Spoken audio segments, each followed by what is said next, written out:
Mkoa wa Morogoro ni moja kati ya mikoa 30 ya Tanzania, ikiwa na jumla ya wilaya 7.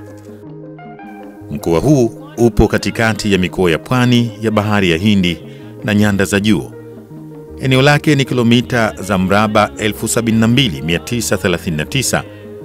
Ni miongoni mwa mikoa mikubwa zaidi ya Tanzania, ikiwa imechukua 8.2% ya eneo lote la Tanzania. Karibu nusu ya eneo la mkoa wa Morogoro limepambwa na hifadhi za milima na hifadhi za wanyamapori wa kila aina. Milima ya Udzungwa ni moja ya maajabu ambayo ni vigumu kuamini kama yapo katika ulimwengu wa leo. Maporomoko ya Sanje ndani ya milima ya Udzungwa ni chanzo cha maji katika mito mingi inayobubujika kuelekea kwenye mashamba makubwa ya mazao ya biashara na chakula. Ni katika mkoa huu unaweza kutembelea hifadhi ya taifa ya Mikumi. Huko utajionea makundi makubwa ya wanyama wanaoongeza umaarufu wa mkoa wa Morogoro unaopakana pia na hifadhi ya Selous.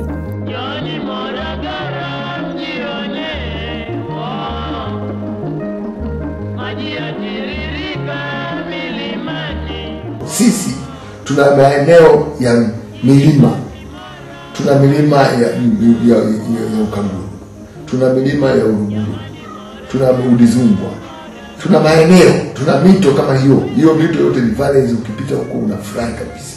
Kwa hiyo ni sehemu ambayo iko very attractive, yani ni nzuri, ambayo unaweza kufanya utalii wa aina zote. Utalii wa kuona wanyama, utalii wa kupanda kwenye milima, utalii wa kutembea kuona mabonde na milima, na kuona wanyama wengine ambao huwezi kuwapata hivi. Kwa hiyo hizi sehemu zote ni sehemu ambazo zinaongezea zile fursa nzuri za kuishi ama kuona ama kuwekeza katika mkoa wetu wa Morogoro. Unaendelea kuwakaribisha Morogoro. Jamani Morogoro.